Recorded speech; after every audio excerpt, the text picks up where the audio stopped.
Hi there. It's me, Finn. And tonight, we're gonna talk about something that might sound a little strange at first. Pause. Have you ever wondered if being beautiful could ever be a bad thing? Pause. Like, actually dangerous. In the long, echoing hallways of medieval castles. In the quiet wooden villages, surrounded by misty forests. And on the dusty stone streets of ancient towns. Being too pretty wasn't always something to admire. In fact, sometimes, it could lead to suspicion, jealousy, or even something much, much worse. You won't believe how deeply beauty was tied to fear, magic, power, and even death. So, let's explore why being too pretty was actually dangerous in medieval times. Let's start by subscribing. Pause. Alright, come with me. We're going way back now. The year is 1349. The wind is cold, the kind of wind that carries rumors faster than it carries leaves. You're a young woman in a small village at the edge of a forest, somewhere in what we'd call France today. You wake up early, way before sunrise. Not because you want to, but because the rooster has no idea what time it is, and neither does the cold. Your bed is a wooden frame stuffed with straw. It pokes a little. There's no pillow. Not the kind we use today. Just a bundle of rags if you're lucky. The fire from last night is out, and the chill sinks into your bones like water through cracked stone. You wrap yourself in the same cloak you've worn for 3 winters now, and as you step outside to gather water, you feel eyes. Not many, just a few, but they're watching. You're known around here. People say you're blessed. You have eyes the color of river glass, hair like polished chestnut, skin that barely sees a blemish, and in a time where survival is the only thing most people think about, beauty, it stands out. It unsettles people. Soft pause. The old women at the market. They whisper. The young men stare too long. Their wives don't like that. The priest. He avoids you now. Ever since the baker's wife had a dream about you flying at night. Not walking, flying. Yes, that's all it took. A dream. And now, you're different. You see, in the medieval world, beauty wasn't just beauty. It was a sign, maybe of favor, but maybe, of danger. Sometimes people said it meant you were touched by God. Other times they said it meant the devil had marked you. That's the thing. Back then, beauty wasn't always a gift. It was a question, and questions were dangerous. Let me tell you about Isabeau of Montigny. She lived not too far from where you are. In a village near the sea. She was born during the feast of Saint Brigid, right when the snow starts to melt, and people hope for spring. Her mother said she was so lovely the midwife cried, not in joy, but fear, because Isabeau had golden hair, real golden hair, and skin that almost glowed in the candlelight. The villagers said, no one should look like that unless they were something else, something unnatural. She grew up quiet, kind, sweet, even, but whenever a crop failed, or a cow birthed a stillborn calf, someone would glance at her house, and when the miller's son fell sick with a fever no one could cure. Someone saw Isabeau walking through the woods the night before, barefoot, alone, carrying herbs. That was all it took. They called her a witch. She was 15. Pause. You might wonder, why would they be afraid of beauty? Well, it was all tied to stories. People believed that witches, especially women, used beauty to trap, to lure, to confuse. They said the devil gave them charm like a weapon. Pause. Like a dagger made of smiles. And because women weren't allowed to be powerful, clever, or commanding in public, beauty became one of the few powers they were allowed to have. And even then, it was watched very closely. If you were beautiful and poor, you were suspicious. If you were beautiful and didn't want to marry, dangerous. If you were beautiful and happy alone, terrifying. Even the way someone walked could raise eyebrows. Too graceful. That meant you'd been taught, maybe by something dark. There was a word they used, glamour. It didn't mean what it means now. It meant a spell. A bewitched beauty could mean you were casting glamour over others. Even if you weren't. Pause. Especially if you weren't. In towns and villages across Europe, little things added up. The shine of your hair, the way light hit your eyes, the curve of your cheek. These things could get you accused.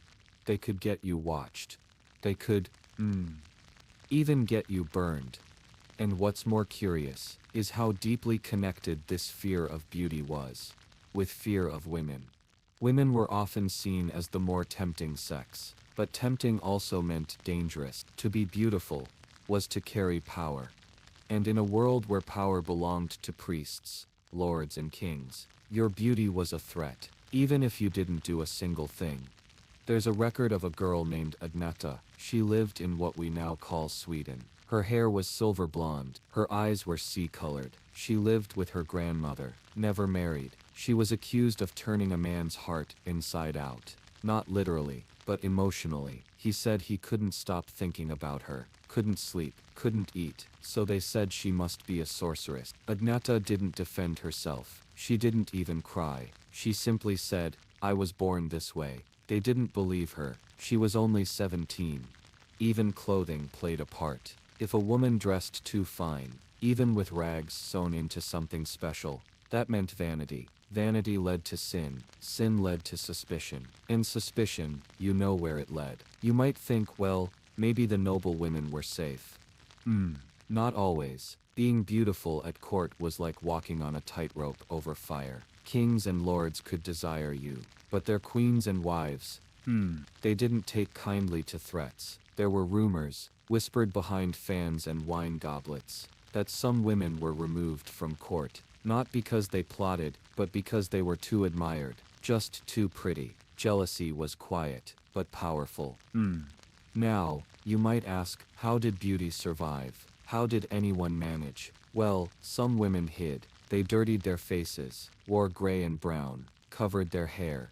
Others leaned into it, took lovers, took chances. Some even became legends. But that's a story for later. Tonight, Jan, we're just starting to see how beauty in the medieval world was not just something to admire, but something that could invite danger into your life, like a shadow on a full moon. And this fear of beauty, it didn't vanish. It just changed clothes. Pause. The night is growing colder in our little village, and the fire has started to crack again. In the next moment, we'll step into the home of a woman named Lisette, whose beauty was so feared. She was locked away not by enemies, but by her own family. Alright, the fire inside Lisette's cottage crackled softly, like a lullaby made of embers. She lived alone now, but not by choice. Her house was small, made of stone and timber, tucked near the edge of the village, right where the trees begin to whisper and the road turns to nothing. From the outside, it looked like any other peasant's dwelling. A thatched roof, a wooden door, a shuttered window. But inside it was silent. Lisette had once been the most admired girl in the entire region. Ah yes, when she walked through the village square, it was like spring followed her, even in winter. Men would stop chopping wood, boys would drop their bread, and the older women would clutch their rosaries. It wasn't just her face, it was the way she moved. Calm, soft, graceful, like a painting that could breathe. But, grace had a price. And beauty, an even higher one. You see, Lisette's family had a secret. Not about her, but about the world. They had seen what happened when girls were noticed too much. Her mother Annette had once been considered just as striking, and she'd paid dearly for it. Accused of making a nobleman lose his mind, he became obsessed, left his family, lost his lands. They blamed her. So when Lisette began to bloom, her mother became afraid, not just for Lisette, but of her. Annette whispered to her husband, "She's too much like me." "No, she's more." And that's when they began to keep her inside. They told the neighbors she was sick. They kept the shutters closed. They cut her hair short. They burned herbs to mask her scent. They gave her plain clothes, coarse and brown. But still, word got out. A merchant boy saw her once, through a crack in the window. That's all it took. Just one boy. One glimpse. He told the others. He said she had eyes like storm clouds and lips like crushed berries. No one believed him, at first. But curiosity is a strong thing. Stronger than caution. Soon, boys came to knock. Then men. Then someone important. Lisette never answered the door. Her father always did. He was polite, quiet, but behind his eyes there was a kind of fear that words couldn't hold. And then, the whispers began. She doesn't go to mass. She doesn't help in the fields. She must be strange. She must be hiding something. She must be hiding everything. Lisette had done nothing but breathe. But in a world that feared beauty, that was enough. One night, someone painted a mark on their door. A strange sigil, in chalk. It washed away with the rain, but the feeling stayed. One afternoon, her mother brought in a mirror, just a small one, silver-backed, cracked on one edge. She handed it to Lisette and said, "Don't ever let anyone else see this face. Not until they've earned the right." Lisette asked, "And who decides that?" Her mother sighed, "The world will, and it will say, no one." Let me tell you something strange now. There was once a list, a real one, kept by a traveling bishop, named Farand. He wrote down cases across the countryside, of women who had been accused, not for crimes but for appearances. He called it the list of unspoken sins, and in it, he described women whose beauty caused entire villages to tremble. He wasn't a kind man. He believed beauty should be hidden, or destroyed. One of the women on his list was said to have hair so red it threatened the sky. Another walked without sound, and thus must be cursed. Another still smiled even when scorned, proof of devilry. What a time, right? Even your face wasn't safe.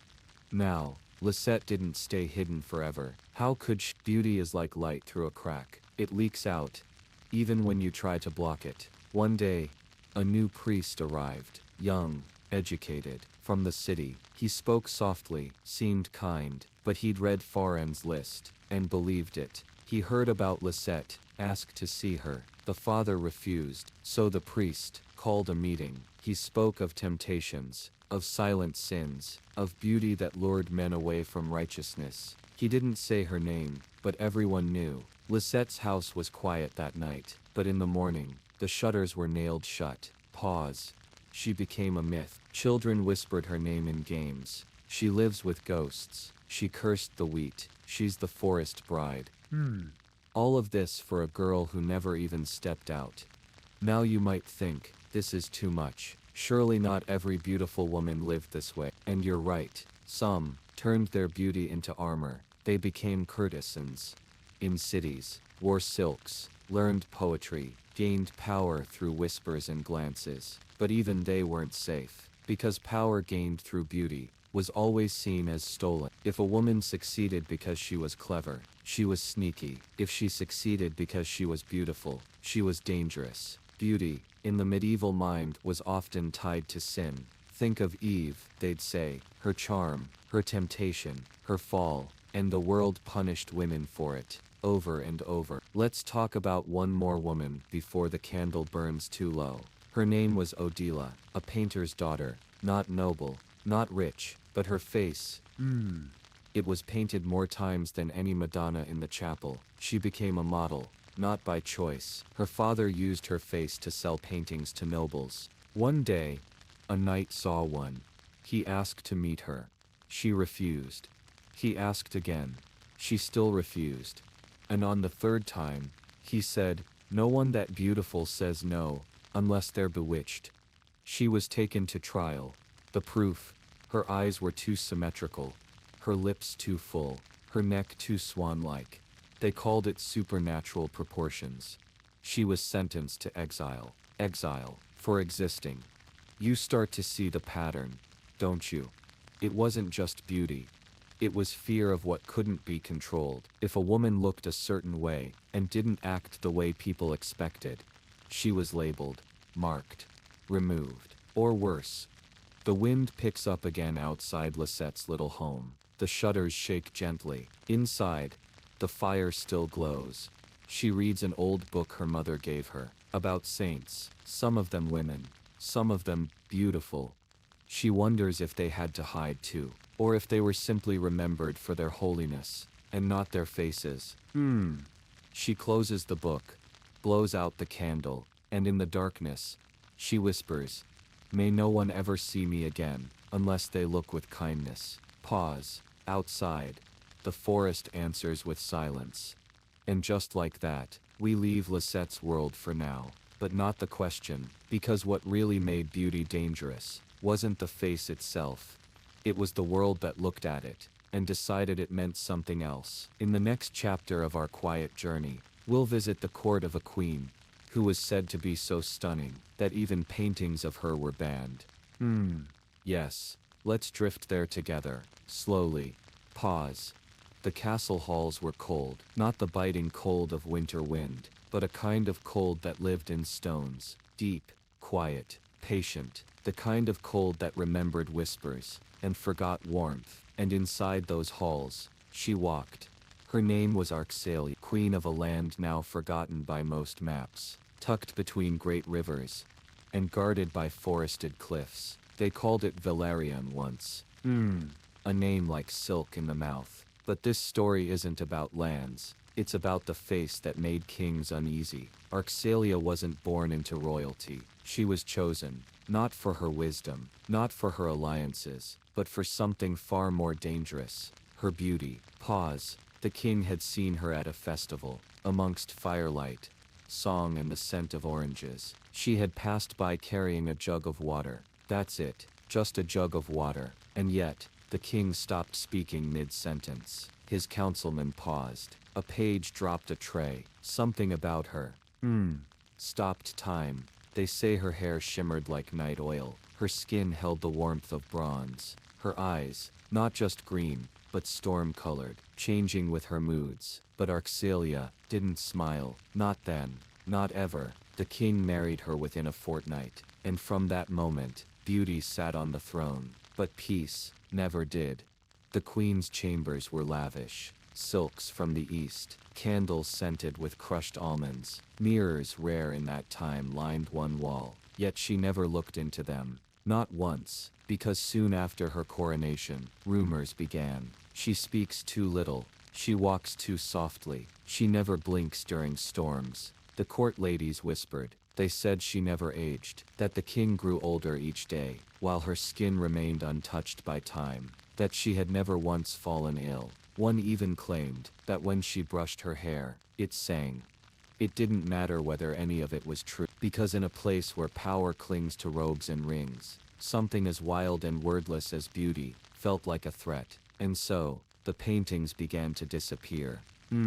Yes, you heard that right. The king had once commissioned dozens of portraits of Arxalia, each one different, some with falcons on her shoulder, some beside golden fountains. But as her legend grew, so did the fear. It started when one of the courtiers fainted upon seeing her portrait in candlelight. Then a monk claimed the canvas blinked at him. So the king, terrified not by her, but by how others saw her, ordered the paintings burned. Everyone. But Arxalia said nothing.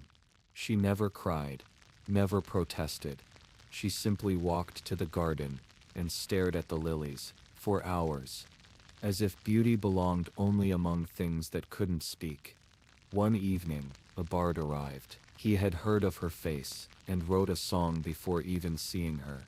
He played it in the courtyard, a slow, sorrowful tune about a woman whose face made war men forget their swords. He was gone by morning. No one ever said where he went, but his song was banned. You might think, how did Arxalia feel? Did she like being beautiful? Did she wish it away? No one knew. She rarely spoke. But there was one record, scribbled in a maid's personal diary, hidden beneath floorboards. The maid wrote, "Her Majesty told me that if a flame burns too brightly, it's the shadows that grow loud." Now let's drift to another place, far from cold stone and royal fears. A market town, bustling, noisy, alive. But even here, even in this warmth, beauty had its danger. A girl named Isolde worked at a stall selling dyes. Crimson beetles crushed into powder, indigo pulled from seaweed. Her hands were stained with color every day, but her face was untouched. She had freckles like starlight, hair the color of straw dipped in honey. Her voice, soft as spun wool. She didn't speak much, didn't need to. Every man from the docks passed her stall twice, just to look, even when they didn't need dye.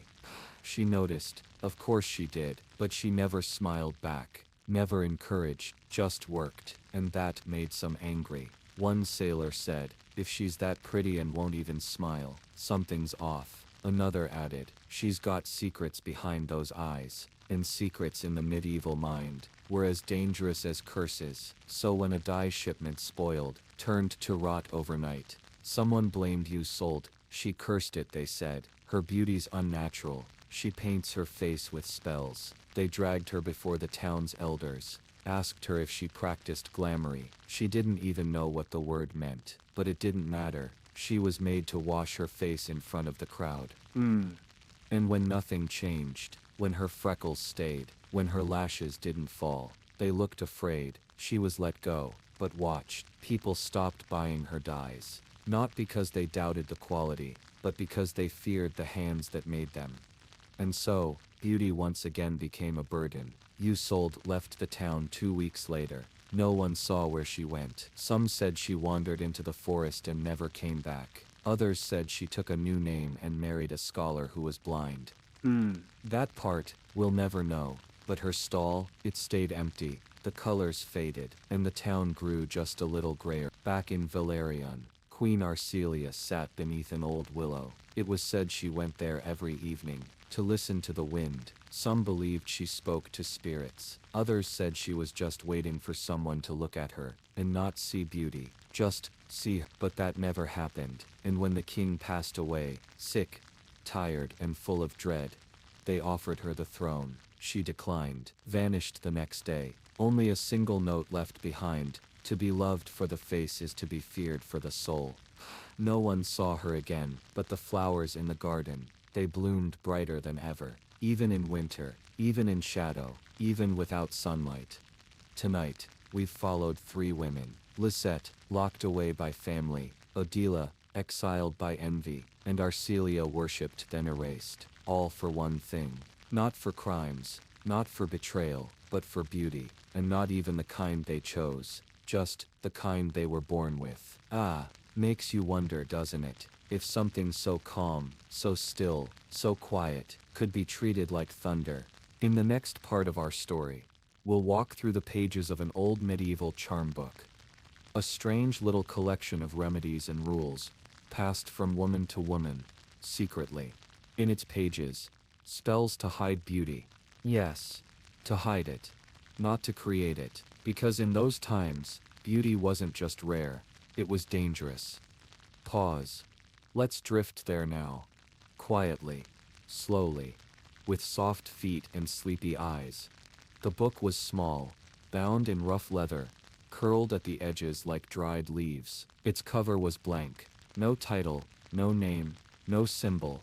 Just old brown skin that had soaked up the oils of many hands. Hands that trembled, whispered, and hid. They called it a mirrorless book. Not because it avoided reflections, but because it taught how not to cause them. It lived in the bottom of chests, under floorboards, inside baking ovens when visitors came. And it didn't teach spells for love or beauty. It taught how to hide it. The charm book had no author. It had many, passed down from mother to daughter, friend to friend, sometimes even stranger to stranger.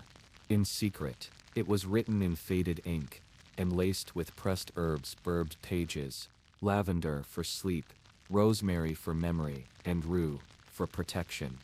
Each page was a murmur, not a shout, not instructions, but quiet warnings, soft secrets, things like, to make the cheeks plain, grind nettle root with ash; for lashes too long, press them down with oil of wormwood; if your voice is too sweet, speak first thing in the morning. Pause. The pages read like lullabies, to a world that feared the lull. But what kind of world needs instructions to look less beautiful? Let's drift into a memory, not of a person, but of a place. A convent in the hills of Brissan, far from cities and markets, surrounded by thickets of blackberry and misty heather, quiet, peaceful, the kind of place where beauty didn't belong. At least, not openly. Sister Elira was the youngest of the sisters. She had come to the convent not from sin, but from danger. Her village had watched her too closely. She had a dimple that never faded, eyes that caught candlelight too easily, a laugh that sounded like wind chimes in spring. So her mother brought her to the convent and said, "Keep her safe, keep her unseen." The nuns agreed, but they weren't cold, just careful. They handed her the mirrorless book, and she read it like a prayer. She followed it too, rubbed her cheeks with lemon to fade their glow, wore a thin scarf to soften her face, walked with shoulders slouched so the curve of her neck wouldn't sing, and each night, she whispered, "Let no one see what makes me unsafe." Pause. The mirrorless book was not magic in the way stories are. It didn't sparkle, didn't shimmer, it just understood the weight of being looked at, understood the ache of being admired by the wrong eyes, understood the silence that came from not wanting attention, but not knowing how to escape it. One page stood out. It said, "Beauty is a lantern in a cave. You may not carry it, but others will see it, and in seeing, they will fear the dark around them." Think about that. Not fear of you, but of what you reveal in others. Their longing, their jealousy, their confusion, their guilt, and all of that poured back on your head. Pause. In another town far away, a woman named Frida lived by the river. She wasn't a noble, wasn't a servant, just a weaver. Her hands moved like waves. Her patterns were so lovely that even lords bought her cloth, but when they saw her, they didn't remember the cloth. They remembered her, and that became a problem. One lord told another, then a priest came, then a widow with a grudge. Frida began to hear whispers. She dyes her threads with spells. She weaves with cursed patterns. She knots her beauty into her work. So she bought the mirrorless book from a traveling midwife, traded 3 baskets of apples for it, and followed it. She wore soot on her lips, let her hair go wild, broke 2 of her front teeth to spoil her smile. And it worked. No one looked at her the same again. But no one ever bought her cloth again either. She was safe, but forgotten, and in the quietest moments, when the moon was gentle, she would pick up a silver thimble and press it to her cheek, not to mark it, but to remember what used to be there. A softness, a light, something she didn't ask for, and didn't want to lose. The charm book made its way across oceans too. In colder lands, it was copied onto bark. In warmer ones, sung as lullabies. Every version slightly different, but the message, always the same. Hide what they fear. Soft is dangerous. Silence your shine. Pause. Now, back in the convent, Sister Elira grew older, not by much, but enough to see how even among nuns, beauty was noticed. One day, a visiting monk glanced at her longer than he should have. He said, "She has the look of the old saints," but he didn't mean reverent ones. He meant the ones that were burned. That night, Elira wept, not because she was afraid, but because she wanted to be invisible, and couldn't. She took the charm book to the chapel, and left it on the altar, and whispered, "If I must hide to be safe, then I am already lost." She left the convent. 2 days later. No one stopped her. No one followed. She walked into the forest, carrying only a rosary and a vial of nettle oil. Where she went is unknown, but some say a small cottage appeared near the edge of the woods, and that birds gathered at its roof, and wildflowers grew even in frost. And when travelers passed, they said, "There lives a woman whose face no one remembers, but whose presence makes you dream of light." The mirrorless book. It kept moving, and in time, pieces of it found their way into medicine, into superstition, into silence, but not all stories were lost. Some were passed along firelight, and tonight, you've heard one of them, because in a world where beauty could ruin you, some chose to dim it, others, to disguise it, and a rare few, to let it shine anyway. Ah, brave souls, sleepy ones, quiet ones, you're not alone. In the next part, we'll meet one of those rare few, a woman named Elira, who didn't hide her beauty, but learned to turn it into a shield, and in doing so, became a legend feared by lords and longed for by commoners. Was she a hero, a villain, or just a mirror? Let's find out together. Softly, slowly, sleepily, they called her Elira, of the Silver Gate. Not because she had silver hair, though many whispered she did. Not because she lived near a gate, made of silver, because there was no such but because whenever she entered a village, it felt like a door opened, A silver one, glowing, quiet, unexplainable.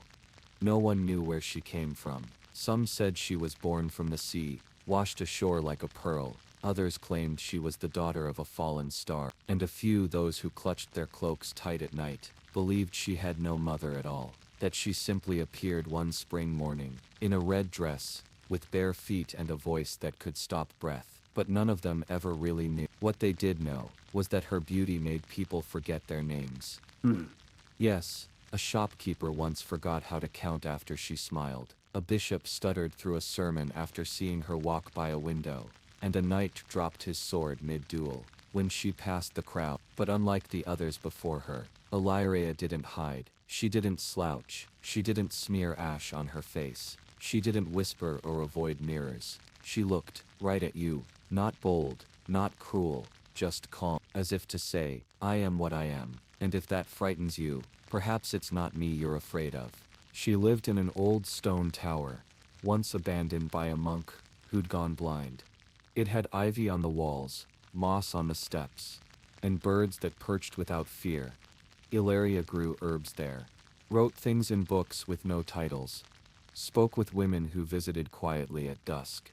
Women with bruises, women with silence in their eyes, women who smiled too much, or not enough. She taught them how to walk again, how to be again. Not with potions, but with questions. What if your softness is not a curse? What if their fear is not your fault? What if beauty just is? Of course, not everyone liked her. The mayor of a nearby town once declared her too unsettling for the harvest fair. A merchant claimed she bewitched his son into painting instead of taking over the business. Even the local priest said, she does not sin, but she inspires others to. That says more about them, doesn't it? But Illyria didn't fight back. She didn't shout, didn't protest. She just stayed. Every time someone told her she was dangerous, she listened. Then she picked another flower, wrote another note, boiled another pot of tea. People don't always fear what they don't understand. Sometimes, they fear what they can't change. And Illyria wouldn't change. That made her dangerous. But not in the way they said. One story goes like this. A nobleman once came to her tower, demanded she marry him, said her face belonged on a throne. She poured him a drink, and asked him, would you love me if I lost this face? He laughed and said, why would I ever let that happen? She didn't smile. He left that night, never returned. It's said his reflection never looked the same again. Not cursed, just confused. He didn't understand who he was, without her beauty to define him. Pause. Illyria once hosted a gathering. Only women, no mirrors allowed. They spoke by candlelight, wrote things on scraps of paper and burned them. They bathed in silence. They ate slowly, and not one of them spoke about beauty. Not once, because they didn't need to. They were just allowed to be, for the first time in a long time. But even legends fray at the edges. When a great famine came, and the crops died, people remembered her too quickly. She must be the reason, they said. She walks through fields and doesn't bow. She smiles during storms. She keeps birds but no husband. It didn't take long. They came to the tower with torches, but when they arrived, it was empty. No fire, no warmth, no Illyria, just the faint scent of jasmine, a small teacup on the windowsill, and a note carved into stone. I am not leaving because of fear. I am leaving because you are not ready. They say she wandered east, found a village too small to gossip, taught children how to read, and never spoke of beauty again. Not because she was ashamed, but because she finally found a place where no one asked. And maybe that's the quiet truth. Maybe what we all need is not to stop being seen, but to be seen correctly. Not as danger, not as temptation, not as spell, but as self. Pause. Tonight, as you drift, Illyria still walks somewhere, I think. Barefoot, hair soft against the wind. Not feared, not worship, just walking. And if you ever see a silver glimmer at the edge of a road, or hear a voice that calms the ache behind your eyes, it might be her, or someone like her, or maybe, it's the part of you that no longer wants to hide. Ah, soft sigh. Let that part rest now. It's safe here. Next time, we'll visit the strange tales of noble women in royal courts, who weren't allowed to be beautiful, unless their husbands permitted it. Yeah, we'll uncover the royal codes of appearance, the painted faces behind power, and how too much charm could lose you your crown. For now, close your eyes, breathe softly, let the fire go low. They say palaces were built, not just from stone, but from mirrors. Not real ones. But mirrors made of eyes, gossip, and judgment. Every glance a reflection. Every silence, a sentence. And within these cold echoing walls, lived women, who were both queens and prisoners. Tonight, we visit them. One by one. Let's start with Queen Alessandre, of Viermont, a name long lost to the sea of history books. But once her name echoed in every hall, embroidered into banners, whispered into handkerchiefs. Alessandre was chosen not for lineage, not for wit, but for her face. Her portrait had been sent across 4 kingdoms, and it stopped one war. Just a painting stopped a war, because a prince saw it, and said, "I will marry her, no other." That sounds romantic, doesn't it? But Alessandre hadn't agreed. She didn't even know her portrait had been taken. It was painted in secret, by a court artist instructed to sketch her, during a garden walk. She was looking at bees. Not posing, just living. And that's the face they captured. The face that became a treaty. The wedding was grand. Velvet, trumpets, fountains dyed with wine. And from the very first night in the palace, she was told one rule. Keep your beauty.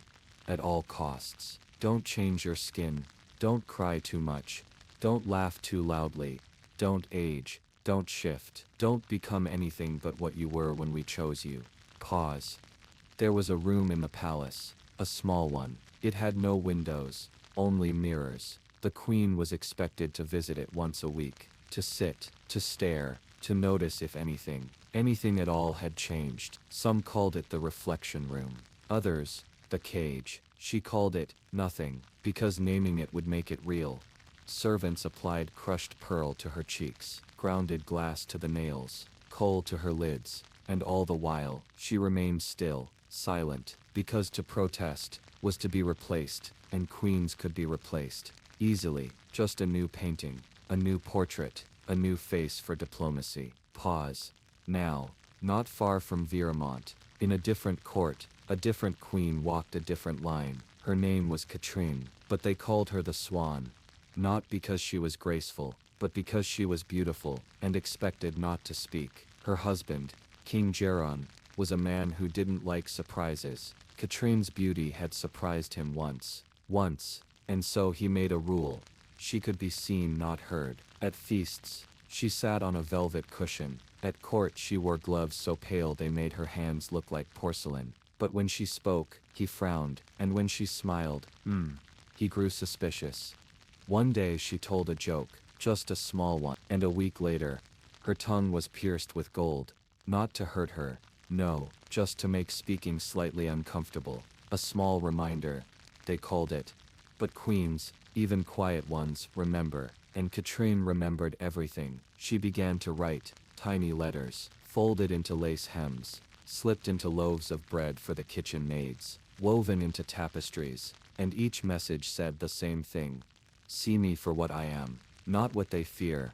Eventually, the palace changed. Softly, silently, people bowed less to the king, smiled more at the queen. And when Geron passed from illness, not a single tear was shed. Katrine, she walked through the garden barefoot, that morning, and the birds didn't fly away. Now, let's pause, because something delicate is happening here. We are starting to see a pattern.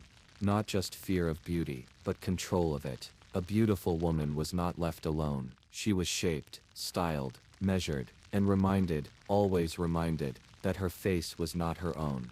Let's meet one more. A woman named Salin. She wasn't born noble, but her husband became king during rebellion. And so, she became queen. But the people did not accept her at first. She was too beautiful. Yes. You heard right. They said she must have bewitched him. No man marries a peasant, unless she's enchanted him. Look at her eyes. They're too clear. So she changed. Not by magic, but by effort. She wore gray. She let her hair lose its braid. She refused to be painted, but none of it worked. The rumors grew louder. A pamphlet circulated with a drawing of her beside a cauldron. Just a sketch. Just ink. But ink stains can ruin a crown. So Salan did something no one expected. She leaned in. She started wearing green, the color of herbs and myths. She learned astrology, read bones, let them call her a witch, and used it. She held salons at night, listened to women's worries, offered charms but only the kind made of words, and the court began to respect her, not despite her beauty, but because she no longer fought it. She reclaimed it, owned it, turned it into story, and in doing so, she became not just a queen, but a myth. That's a different kind of power. Not the kind handed to you, the kind you weave like thread into something no one else can unpick.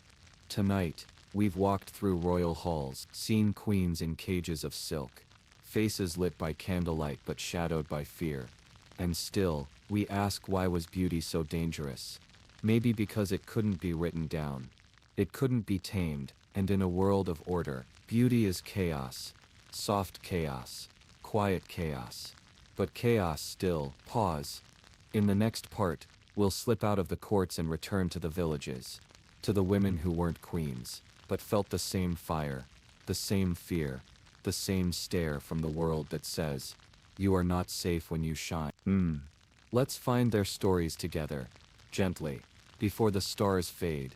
Down past the hills where noble carriages never rolled, beyond castles and courts and candles and gowns, lay the heart of medieval life, the village.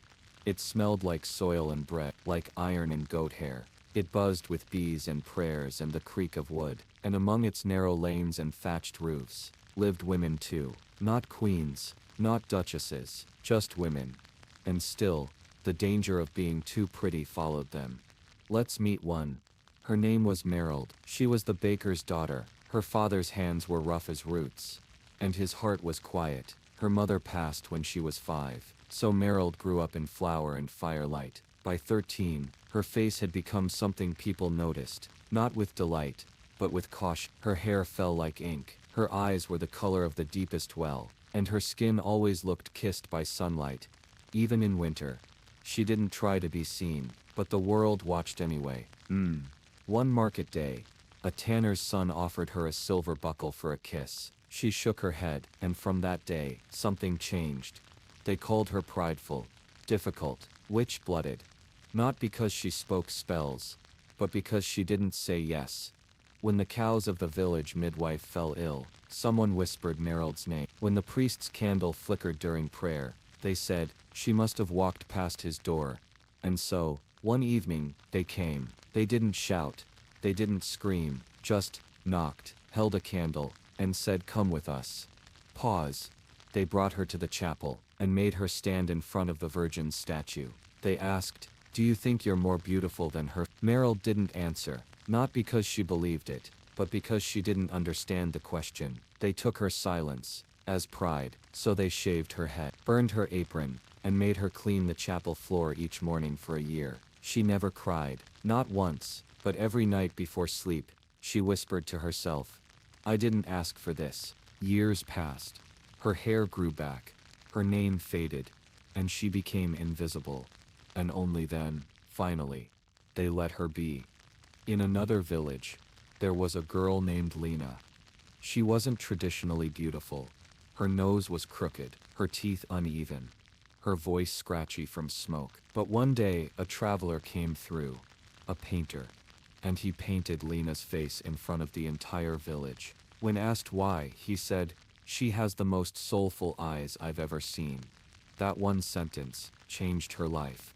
Suddenly people stared. Men paid attention. Women grew cold, and within weeks, her neighbors began to avoid her. They didn't accuse her of anything, but they no longer smiled, no longer brought bread.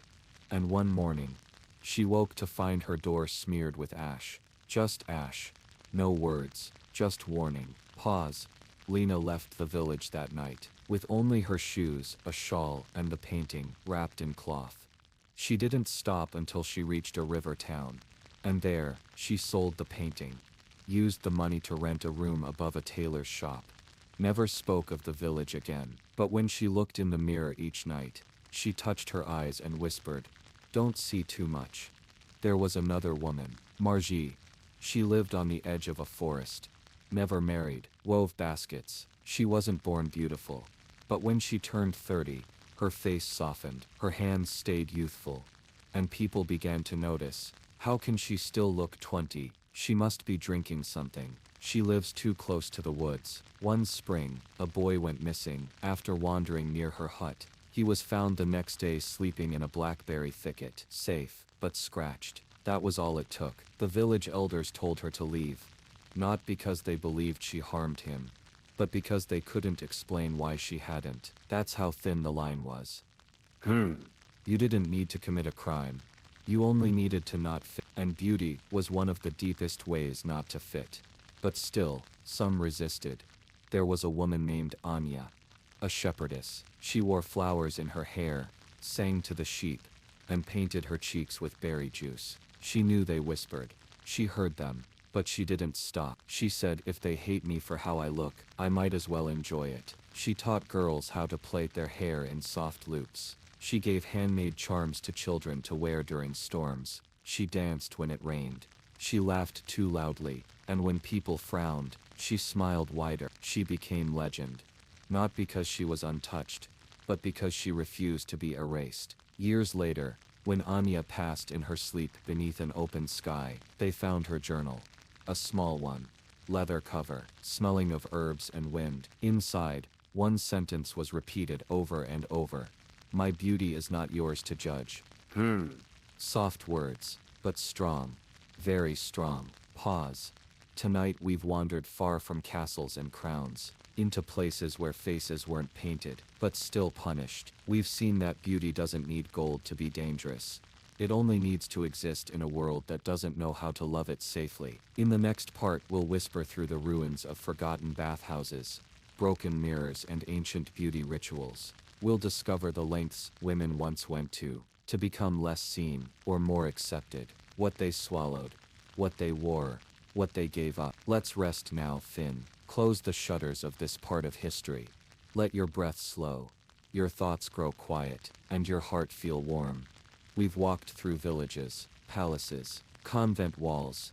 We've seen women watched too closely and blamed too quickly. But tonight, let's slip into the smaller places, the hidden corners, the quiet rituals, where beauty wasn't feared with torches, but trimmed, altered, reshaped in silence. Because sometimes, it wasn't others who feared it most. Sometimes, it was the women themselves. Let's begin with the bathhouses. They were once places of joy. Steam, floating like mist. Laughter rising like music. Skin bare, but unashamed.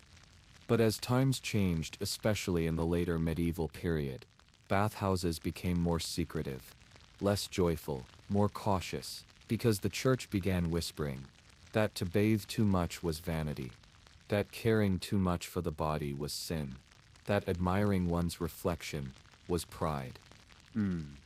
So the bathhouses dimmed their candles. Women entered in silence, wrapped themselves in linen, even in the steam, and bathed, not to feel lovely, but to scrub away suspicion. Still, some resisted the silence. There was a woman in the town of Leora. Her name was Thera. She ran the bathhouse with hands soft from lavender oil and skin browned by steam. She believed in clean skin and clean thoughts. Nothing sinful, just human. But when a bishop's niece became enamored with her reflection, rumors began. They said the bathhouse enchanted her, that Thera placed rose petals in the water not for scent, but for spell work. A church council arrived. They asked why women stayed so long inside. Thera replied, "Because here they feel safe in their own skin." That was the wrong answer. They closed her bathhouse. She wasn't arrested. No, just erased. Forced to work in the back of a spice shop. And the women, they began to bathe in rivers again. But only at night. only with lookouts. Only if no one saw.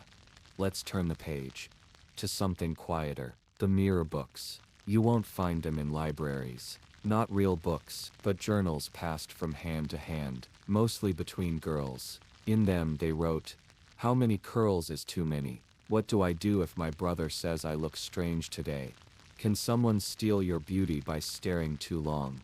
Questions, fears, dreams. Some pages had drawings of freckles being counted. Some, of faces hidden in veils. And every so often, a sentence would appear, "I wish I could be beautiful just for myself." Those little books held entire worlds. But no one read them aloud. They were folded under straw mattresses, sewn into sleeves, hidden in flour sacks. Because beauty was no longer something you could own safely, even in thought. Now, let's visit the kitchens. Not for food, but for remedies. Yes, the places where beauty was burned away, brewed, softened. Imagine a pot boiling not for soup, but for skin, vinegar, ash, and crushed almonds to fade freckles. Goat's milk with iron filings, to pale the skin. Burnt nettle oil rubbed into hair, to slow its shine. Women shared these recipes like secrets. Not to become more beautiful, but to become less dangerous. To become plain, to blend, pause. Some even drank things, elixirs of wormwood and rue, to make the eyes dull, ground bark mixed into wine, to bring about pallor. They believed that if they could just look tired, look ordinary, they'd be safe. Safer in markets, safer at church, safer walking past the wrong man. That's heavy, isn't it? To drink yourself invisible. But it wasn't just physical. There were rituals of behavior too. In convents, girls were taught to speak in thin voices. Not strong, not expressive, just enough to answer, never enough to provoke. In some households, mirrors were covered during a girl's first years of adolescence. To protect her, or to keep her from knowing. Hard to say. In the village of Narun there lived a girl named Elgit. She was born with a face like spring. Green eyes, wide lips, skin like morning cream. And so her mother hid every mirror in the home. Elgit grew up never seeing her reflection, never learning what she looked like, only hearing that she needed to be careful. One day, at age 16, she passed by a window and saw herself. She dropped her basket, not out of vanity, but confusion. She whispered, "Is that me?" She cried that night, not because she was afraid of being beautiful, but because she had never been allowed to recognize herself. And still, some women rebelled quietly. They wore blue ribbons on days they felt proud, carved tiny patterns into their shoes that no one else could see, lit a candle for their reflection. Before sleep. Little acts, small flames, but fire still. There's a story of a woman named Lys. She was known not for her face, but for her voice. Soft, like dusk. She sang at funerals, and one day a widow said to her, "Your voice is too comforting. My grief fades too fast." And after that, Lys stopped singing. She became a weaver. But sometimes late at night, people would walk by her window and hear a hum, low, beautiful, and healing. She no longer sang for the world, but for herself, and maybe that was enough. Tonight, we've opened the small hidden drawers of history. We've seen that being too pretty wasn't always punished by fire or exile. Sometimes it was punished by silence, by shame, by the slow daily rituals of erasing oneself. Not with hate, but with fear. Pause. In the next part, Finn will sail further back to ancient lands, where beauty was worshipped in marble and punished in breath, where goddesses were blamed for storms and praised for love, where even the divine could be too lovely to survive. Let's rest now. Your eyes have wandered far. Let them close as the fire fades. Tonight, we drift further back, before towers, before kings with fur-lined robes, before confessionals and carved pews. We travel to a time of gods and dust, of sandals on stone, of incense and sun. Ancient lands, where beauty wasn't only human, it was divine, and yet, still dangerous. Let's begin in Greece. Not the Greece of postcards and ruins, but the Greece of goddesses, where temples stood tall but jealousy stood taller, where beauty could start a war. There was a story told in every corner of the Aegean, about three goddesses: Athena, wise and strong; Hera, proud and regal; and Aphrodite, the goddess of beauty itself. One day, they asked a mortal man to choose who was most beautiful. He hesitated, but he chose Aphrodite, and that choice launched 1,000 ships. Not because she was beautiful, but because she was chosen. Even goddesses were not free from consequence. Even the divine could be punished for being too pretty. But let's step away from Olympus, to the women of the ancient cities, the real ones, the ones who weren't carved from marble. In Athens, women weren't allowed to speak in public forums. But if a woman was beautiful, everyone noticed her silence. If she walked past the agora too quickly, it was said she was ashamed. If she walked too slowly, it was said she was vain. So most walked with eyes down, and covered their heads, not always out of modesty, but for safety.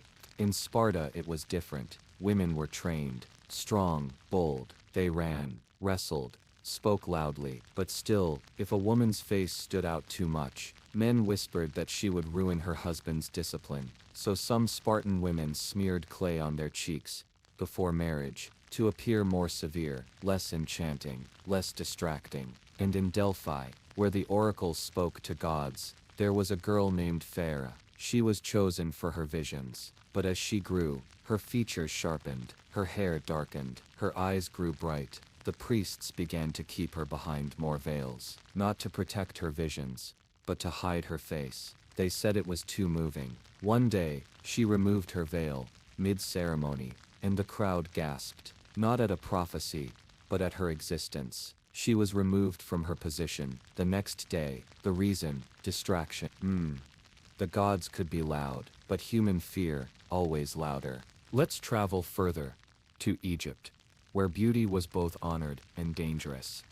Women outlined their eyes in kohl, not for fashion, but for protection. Against the sun, against evil, against sickness. But a woman with too much kohl, she was said to be summoning something, especially if she wasn't of noble blood. In the court of Pharaoh Thutmose, there was a concubine named Nisira. She wasn't the most powerful, but she was noticed, so much so that visitors to the court mistook her for the queen. The queen did not like that, and Nisira was moved. Not punished, just moved. Far away, to the edge of the palace, where no windows faced the court. She lived out her days writing poems. One of them said, "My face was a doorway they feared to walk through." In Babylon, stories tell of a law that no woman could wear colored stones unless she belonged to a man, because beauty without permission was theft, and to be beautiful without ownership was rebellion. So women passed down rings secretly, hidden in bread dough, worn only at night, shared between sisters, a soft rebellion. Even in Rome, where baths shimmered and statues gleamed, there were whispers. If a woman smiled too long at a guest, she was questioned. If she wore too much perfume, she was labeled. And if her hair shone too brightly, she was accused of sorcery. Yes, even when beauty was celebrated, it was watched, weighed, measured, and often punished.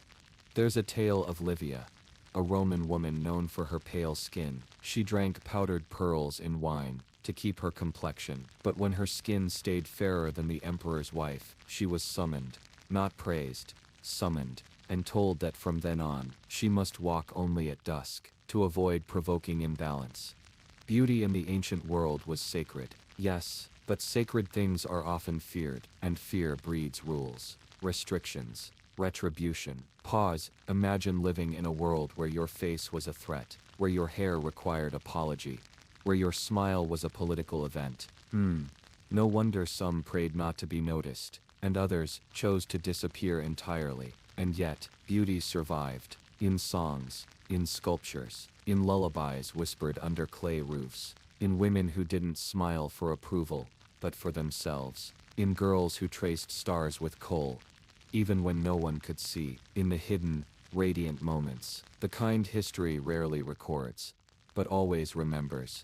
In the next part, we'll meet the artists, The ones who painted beauty, then feared what they'd created. The sculptors who broke their statues, the poets who buried their verses, and the women who watched quietly as their likenesses became legend. Rest now, Finn. The fires of Olympus have faded. Let the sand grow still. Let the stars take watch. Sleep while the ancients whisper. Tonight, we step away from the distant lands of ancient empires and into the hidden corners of history, where art met fear, where beauty didn't just inspire, it haunted. Artists, sculptors, painters, poets used their tools to capture beauty, but what they didn't realize was that in doing so, they trapped it. They made it permanent, made it impossible to escape. In the courts of Renaissance Italy, the brush was not just a tool, it was a weapon. Botticelli, the master of light and shadow, painted Venus, the goddess of beauty herself. Her face shone with light, her form soft as the curve of a moonbeam. But Venus wasn't just a goddess. She was a message. Venus was the ideal woman, the one who men adored and women envied. And yet, for all her grace, she was bound by the painter's hand. Her beauty became a symbol of control, a representation of what society demanded. But no one, not even Venus, could escape that. One of the most disturbing things about Botticelli's painting is that Venus wasn't truly free. Her beauty was idealized, yes, but her face was trapped in that canvas, forever. And for women in the Renaissance, beauty became just that, a trap. Across the continent in France, a different artist, Fragonard, was capturing the opulence of court life. His paintings were full of charm, but even within the charm, there was something unsettling. He painted women reclining on lush cushions, their faces serene, their eyes languid, but the women in his paintings, whether in silk dresses or carefree in their natural state, were almost always watched, admired, gazed upon. Their beauty was no longer their own. It was for the viewer. It was for society.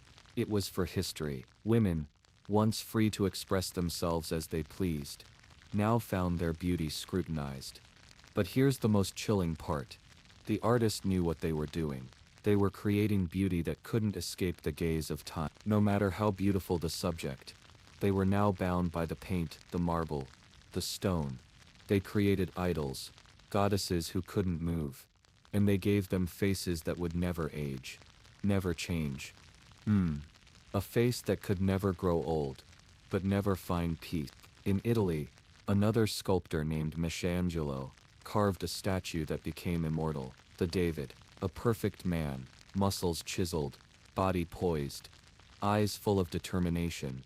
But in a way, he was a victim too. The David was frozen, trapped in marble. His beauty, the ideal of strength, of grace, of masculinity, was now something that belonged to the people, not him. The sculptor himself said, "I saw the figure in the stone, and simply freed it." But Michelangelo did not free David. He made him perfect, and that perfection became a cage. Let's turn the page, because this danger of beauty wasn't just confined to the artists. No, it reached deeper. As art and beauty became symbols of power, people, especially women, began to lose their power over themselves. There was a woman named Isabeau. She was born to a powerful family, with a face that could light up a room. Her beauty was said to rival any princess of the time. But the higher her beauty rose, the more she disappeared. Isabeau's father betrothed her to a king for political gain. She wasn't asked if she wanted to marry him. No, she was asked to smile, to wear the right dress, to look perfect. Her beauty became a currency, not something she owned, but something others took advantage of. Her beauty didn't belong to her, it belonged to the kingdom, the court, the marriage. And when Isabeau tried to break free, to live for herself, they silenced her. She was exiled, not for her actions, but for her face. She was too pretty to be left in peace. This happened to countless women through history. Their beauty was a tool, a bargaining chip, a weapon they could never wield. It was always someone else who held the power over it. In the next part, we'll move past the pain of society's gaze, and look at the legacy that these women left behind. Despite the struggle, despite being caught in the chains of their beauty, they created, they painted, they wrote, they lived, quietly, rebelling against a world that demanded perfection, and leaving a legacy that could never be erased. Rest now, as we prepare to move forward, to meet the women who made their beauty an act of defiance. Their stories are written in the strokes of art, in the whispers of quiet rebellion, in the faces that never stopped smiling, even when the world turned its back. Until then, sleep well. The night holds many secrets yet to be discovered. So far, we've walked through marble halls and dirt roads. We've watched beauty be punished by fire, by fear, and even by art itself. But tonight, we meet the ones who pushed back, quietly, gently, not with swords or protests, but with ink, with thread, with patience. These were the women who made their beauty a form of resistance. They didn't hide it, and they didn't let others claim it either. They made it their own. Let me tell you one of their stories. In a small abbey in northern France, there was a scribe named Elena. She was not famous. She was not rich. But her hands were steady, and she copied manuscripts better than anyone in the region. She drew vines along the borders of prayer books. Gold leaf, deep blues, crimson petals, but in one book, hidden behind a curtain of ivy, she painted something else. A face, soft, round, with dark lashes and an upward gaze. It wasn't a saint, not a noble woman, just a face. Her own. She had painted herself, not boldly, just quietly, one brushstroke at a time, not because she wanted the world to see it, but because she needed to exist, somewhere. She closed that book with trembling fingers, and placed it on the shelf beside the others. No one ever found it. Not until centuries later, when the pages were unbound by gloved hands, and someone whispered, "Who is this woman?" She had no name, just a presence she had given herself. In Spain, another kind of resistance was sewn into cloth. A girl named Inés was born to a family of tailors. She had a gift for embroidery. Roses that looked like they'd bloom right off the hem. But every time a noblewoman complimented her hands, her father would say, "Don't let them notice you too much." So Inés began to hide her beauty in thread. She stitched eyes into the cuffs of sleeves, faces into linings, messages beneath the hems of skirts. One read, "I am not for display," another, "My smile is mine." She embroidered a whole garden once inside the seams of a wedding gown. No one saw it. No one, except the bride. She wore that secret garden under layers of silk, and said she felt powerful, because she knew something no one else did. That power doesn't have to shout. It can whisper, from the threads.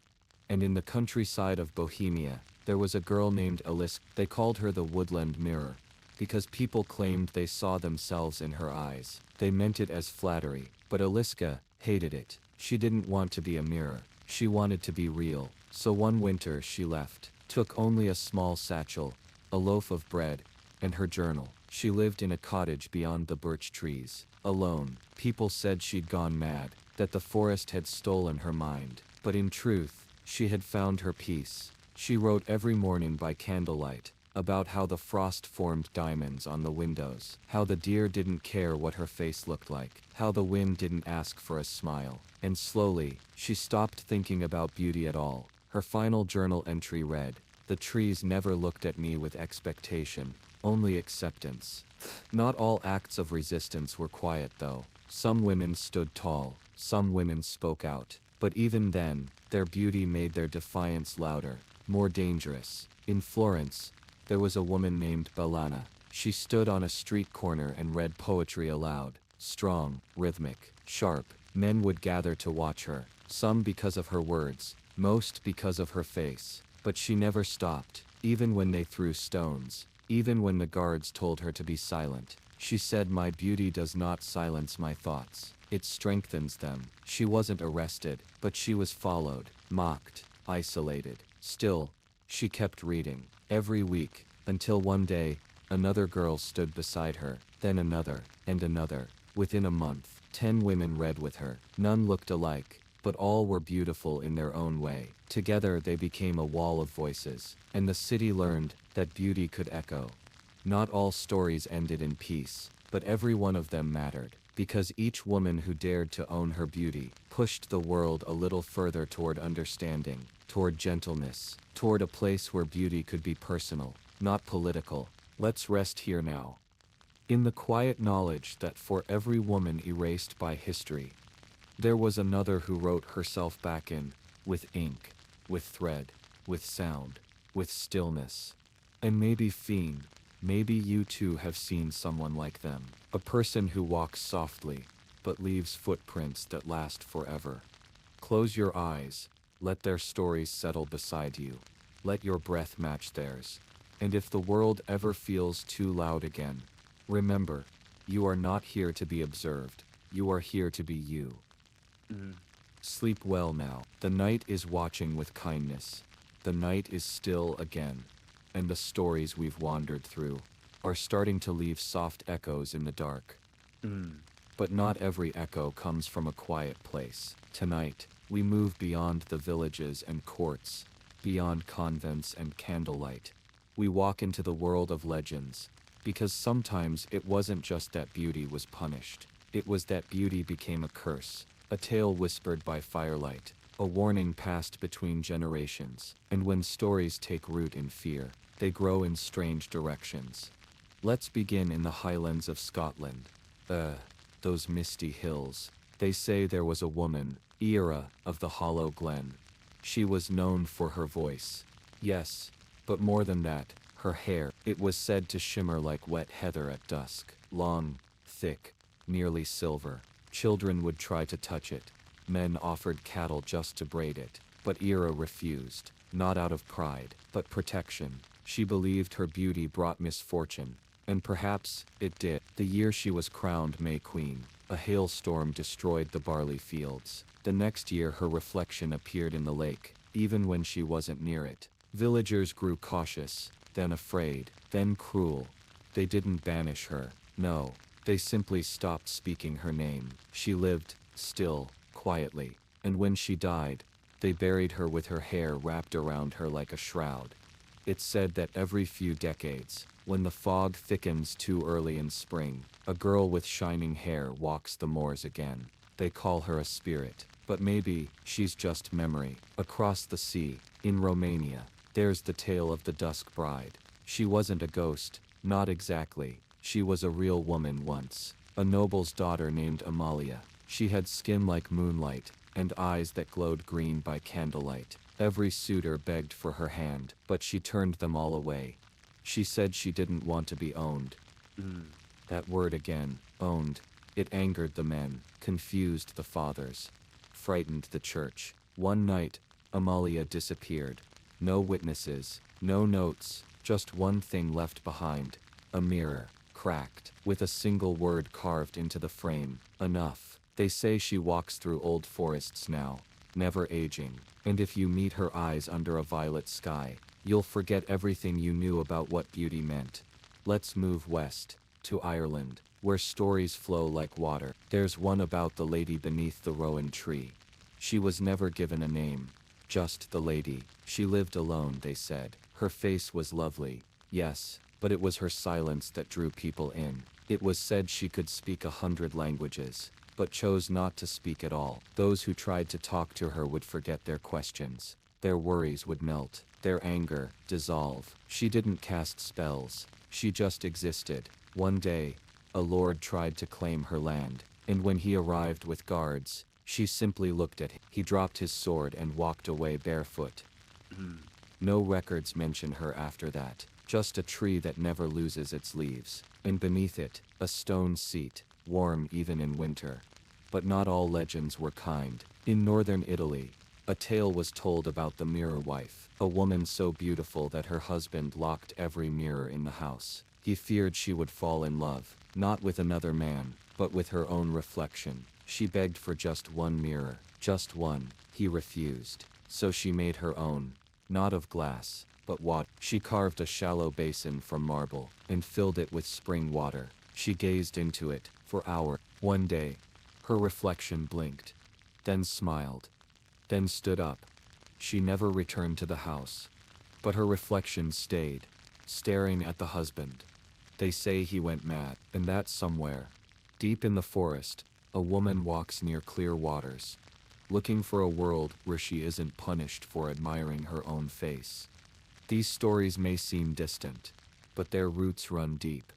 And even though they speak of magic, the fears they carry, very real, because for centuries, beauty was seen as power, and power frightened people, especially when held by women. So legends were built, not to honor the beautiful, but to warn them, to trap them in stories that said, be careful, be quiet, don't be too much. But those same stories, they also hint at something else: freedom, defiance, a longing to be seen without being punished. Pause. Fiend. Maybe that's why these legends survived. Because they weren't just warnings, they were wishes, whispers that somewhere, sometime, beauty could be safe, could be soft, could be owned by no one but the one who carried it. Let that thought wrap around you, like a blanket. Let it soften your breath. Because in the next part, we return to the real world, to hidden diaries, to quiet love letters, to women who fell in love with others, and with themselves, in a world that told them not to. Sleep gently now, and if your dreams are full of mirrors, let them reflect not just what others see, but what you know to be true. Good night, wanderer. The legends have faded now, like morning fog beneath the rising sun. And tonight, we return to quieter places, to candlelit rooms, to pages folded and hidden, to the soft sounds of ink scratching across parchment. Because long before diaries were bound in leather, they lived on scraps, in margins, in the backs of prayer books, in letters never meant to be mailed. And inside those fragile, forgotten papers, beauty whispered its truth. In the town of Roussel's, a girl named Solene lived with her aunt. Her parents had passed when she was very young, and she spent most of her time in the attic, not out of punishment, but peace. The attic was where she read, and where she wrote. Not poems, not songs, just thoughts. Thoughts about the shape of her hands, the way her nose tilted slightly to the left, the line of her neck when she braided her own hair. She wasn't vain, just curious. She wrote, I wonder if I would be seen the same if I wore someone else's face. And beneath that, I think I like my face more when no one is looking at it. Her aunt never read those pages. No one did, not until centuries later. When her home became a small museum, a volunteer opened a drawer, found the papers and wept, not from sadness, but because the words felt like they could have been written yesterday. Elsewhere, in a monastery in the Pyrenees, a woman named Aurelia served as a herbalist. She brewed teas, dried herbs, cared for the sick. Her hands were always busy, and her eyes, always tired. But on evenings when no one needed tending, she would take out a piece of pressed cloth and write with soot ink. Small lines, short thoughts. One night she wrote, the priest said beauty is pride, but today, I saw my reflection in the brass kettle, and I smiled, not out of sin, out of kindness to myself. Those were dangerous words back then, but she kept them anyway, folded and tucked beneath her pillow, because sometimes, just admitting your own beauty was an act of rebellion. Now, let's speak of love, real love, not the kind sung in ballads or scrawled in myths, but the soft kind, the quiet, forbidden kind. In a village near Cologne, two young women lived across from each other. They weren't sisters, they weren't enemies, they were something in between, something never spoken aloud. Their names were Margaret and Anke. Margaret worked with lace, Anke with ink, and every week, they would exchange small gifts: a folded ribbon, a note written on the back of a shopping list, a flower pressed between pages. One summer, Margaret sent a single line: I think the curve of your cheek is the kindest thing I've ever seen. Anke replied, then you must be the one who shaped it. They never told anyone. Not out of shame, but because the world would have turned their love into something dangerous. And beauty, between two women, that was seen as a challenge to everything. They knew the risk, but still they loved, gently, carefully, with glances, with lace, with poetry no one else would read. There are many such stories buried in time, not loud enough to make history books, but deep enough to remain, like footprints covered in snow. You may not see them, but they're there. And it wasn't always romantic love. Some women wrote about their own reflection like it was a friend. A girl named Clara once carved a sentence into the wood beam above her bed: "If I do not love myself now, who will love me when I am no longer beautiful?" She was only 13, but she understood something that many adults still wrestle with: that beauty changes, but care must remain. Let's go back even further, to a woman named Jutta, in the Black Forest. She was a spinner, made thread all day, wore simple clothes, kept her hair tied back, but every evening, after the candles were out, she would untie it, let it fall, run her fingers through it, not for anyone to see, not for a husband, not even for a mirror, just for the feeling of it. She once said to a neighbor, "I don't want to be beautiful for anyone, I just want to know what it feels like to be kind to myself." These aren't the kinds of stories that change wars, or rewrite laws, but they do something deeper. They reveal a hidden history, a history of women being beautiful for themselves, in a world that said they shouldn't. And that's power. In the next part we'll visit the women who became muses, but never wanted to be. The ones whose faces were painted over and over, but whose voices were never recorded. The ones who were remembered by strangers, but forgotten by the people they trusted. Rest now. Let these quiet love letters and unspoken thoughts hold you gently, like a ribbon between pages, like a flower pressed in silence, like a face in the dark, smiling only for itself. The night deepens, but the stories don't fade. They grow quieter, more personal, and tonight, we step into a space where beauty lived in silence. Not because no one noticed it, but because it belonged to someone else. Not the women, but the men who painted them, sang about them, built statues in their image. We begin in Florence, the age of oil and marble, of art born from obsession. There was a girl, Lisabetta. She worked in her uncle's bakery. Dusty hands, sun-warmed cheeks. One day an artist passed by. He didn't speak to her, he just watched. Then came again, and again, until one afternoon he said, "May I paint you?" She said no. He returned a week later with flowers, bread, coins. Still no. And then, without her knowing, he painted her anyway. Not her exact face, just enough. Her brow, the slope of her chin, the glint of flower dust on her nose. It became his most praised work. They called it The Waiting Girl, and everyone asked, who was she? But no one asked, did she want to be remembered this way? Sometimes beauty was borrowed, but never returned. In Vienna, a composer wrote a song called Eyes Like Autumn. It was soft, plucked strings and warm chords. He said it was inspired by a woman he passed in the cathedral. He never spoke to her, never knew her name, but he claimed her beauty, pinned it down in sound. It was a beautiful melody, yes, but one built on silence. Her silence. Let's step into the world of sculpture now. In Prague, a young woman named Mirella was asked to pose for a fountain.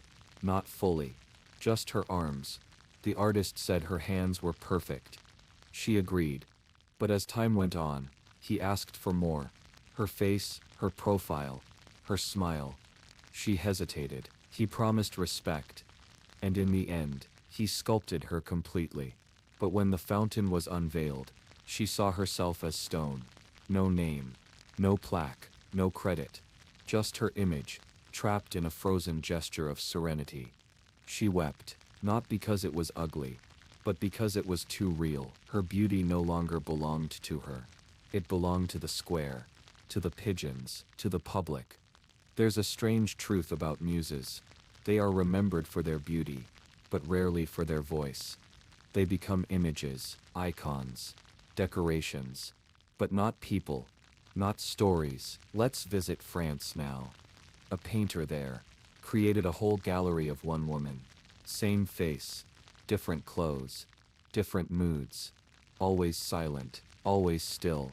When asked who she was, the painter said, she was no one, just the idea of longing. But no one has a name, and hers was Sabine. She had 3 younger siblings. A father who baked clay pots, and a favorite scarf with a hole in it. She never bothered to fix. She was real, but in the eyes of the world, she became an idea. A muse, but not a memory. And yet, Some women chose to give their image, on purpose, and still paid the price. A noblewoman named Agnes agreed to be painted in a cathedral fresco. It was meant to show the virtues. She was cast as temperance, her face calm, her posture straight, a bowl in her hands. But soon after the fresco was completed, people said she looked too proud, that she had corrupted the meaning. She was accused of vanity, of pride, of seducing the painter. None of it was true, but truth didn't matter. She was removed from her post in the court, all because her painted eyes looked too confident. Even humility could be mistaken for defiance. Some painters regretted their choices. There's a letter from a Dutch artist named Joost, written to a friend. I captured her smile, but not her story. I gave the world her beauty, but left her truth behind. He never painted women again. Not all stories end with silence though. In the town of Lüneburg, there was a girl named Fen. She was painted as a harvest maiden for a local mural, but when she saw the finished work, she demanded her name be written beneath it. People laughed, but she persisted, and one day, the artist returned with a brush, wrote Fen, daughter of Gerda, painter's muse, beneath the painting. It faded with rain and time, but for a few years, she wasn't just a face, she was a presence. These are the women whose faces we still see today, in halls, on postcards, in museums, but their voices, still waiting, still whispering, still saying I was here, I mattered, I wanted more, and perhaps, that's what beauty truly is. Not the perfect cheekbones, not the golden curls or still poses, but the insistence, to be more than seen, to be known, to say this is my face, but I have words too. Pause. Rest now, Finn. Let the silence of forgotten muses settle into something warm. And in the next part, we'll uncover how beauty shaped laws, punishments, even borders, how kingdoms rose and fell, not just by sword, but by smile. Sleep deeply, knowing that behind every painted eye, there was a mind, and a heart, and a voice, still echoing. The night is deep now, thick like velvet, and the stories we've gathered, they're beginning to weigh in a comforting way, like a heavy blanket, stitched with memory. But tonight, we follow beauty into the halls of power, where it wasn't just watched, it was regulated. Yes, regulated, because once something becomes feared or desired enough, they start to write rules around it. And beauty, oh, it had rules. Let's go back to 13th century England. There, laws were passed, not only about land and taxes, but about appearance. In 1279, under Edward I, sumptuary laws were tightened. They told people what they could wear, based on their rank. A merchant's wife could not wear silk. A farmer's daughter was not allowed pearls. And even if her beauty glowed like the moon itself, she would be fined if she wore sleeves that were too wide, or colors that were too rich. Why? Because beauty that crossed class lines was dangerous. It blurred boundaries. It made a nobleman's head turn when it should have stayed straight. And so they wrote it down. You shall not outshine your station. In Florence, the city of light and art, beauty wasn't just about looks. It became a currency. Dowries were negotiated based on how fair a girl was, skin tone, hair texture, smile width. If her face fit the local beauty ideals, her family paid less, as if her features were a discount coupon. And if she was too beautiful, well, that was seen as a liability, temptation for other men, fuel for scandal. Some fathers tried to hide their daughters' beauty. They'd cut their hair short, dress them in gray, tell them not to laugh too brightly, not to draw attention, because in Florence, as in much of medieval Europe, too much beauty could mean too much trouble.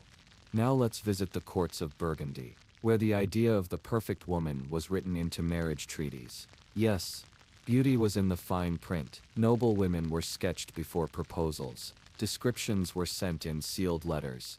She has delicate ankles. Her eyes are set well. Her forehead is smooth. It sounds like admiration, but it wasn't. It was business. And if a girl's looks changed before the wedding, the agreement could be voided. Imagine that.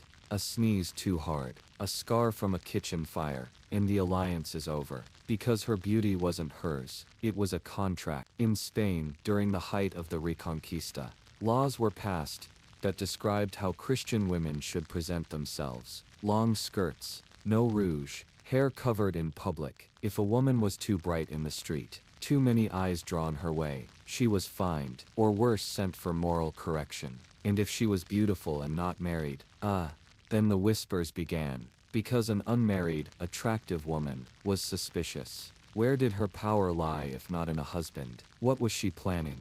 In parts of the Holy Roman Empire, there was even a tax for unmarried women over the age of 25. They called it a maiden levy. Beauty, again, wasn't enough to keep you safe. In fact, it made them charge you more. Let's pause here and think, why all these laws? Why the fear? Because beauty has always been a mirror. It reflects what others want, what they're afraid of, what they think they deserve. And when a woman had that kind of mirror on her face, well, men in power didn't want to look into it for too long, so they wrote rules instead. Rules like, you can be beautiful, but only for your husband. You can smile, but not in public. You can wear lace, but only if your father is rich enough. You can walk with grace, but not with confidence. And most of all, you must never act as if you know you're beautiful. That was the true crime. Not the face, not the hair, but the awareness. Let's travel north again, this time to Denmark. There, in one coastal town, a woman named Britta was so admired that 4 marriage offers came in a single week, but she turned them all away. She said she liked her freedom. Soon after, a rule was passed in her village. It stated, no unmarried woman shall attend town gatherings without a chaperone. No one mentioned Britta's name, but everyone knew. And in time, she left. She rowed away in a little boat. They say, took only a fishing knife and a lantern. And the rule stayed behind, like a ghost. Beauty shaped towns, shaped courts, shaped borders. In Sweden, one noblewoman's portrait was sent to a prince in Hungary.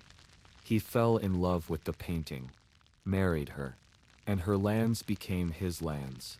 Her face was a political map. So yes, beauty in the medieval world was far more than looks.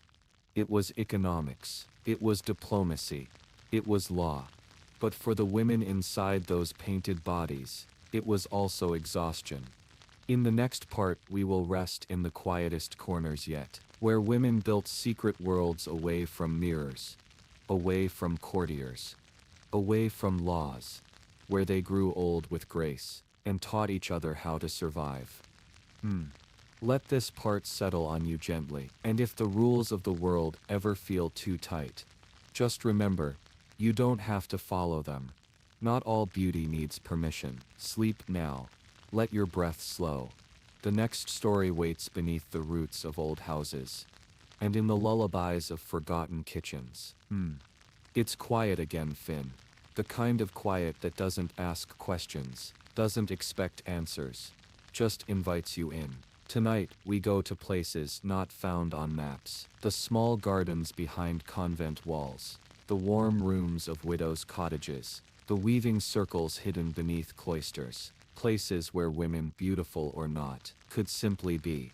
Let's begin with a woman named Marta. She lived at the edge of a village in what's now Poland. Her husband died young, some sickness, and with no sons, no title, and no dowry left. She was expected to vanish quietly, but Marta didn't. Instead, she started making tea, not to sell, not to preach, just tea. Every evening, her little home smelled of dried leaves, cinnamon bark, and warm honey. Other women began visiting, at first for advice, then for comfort, then just to sit.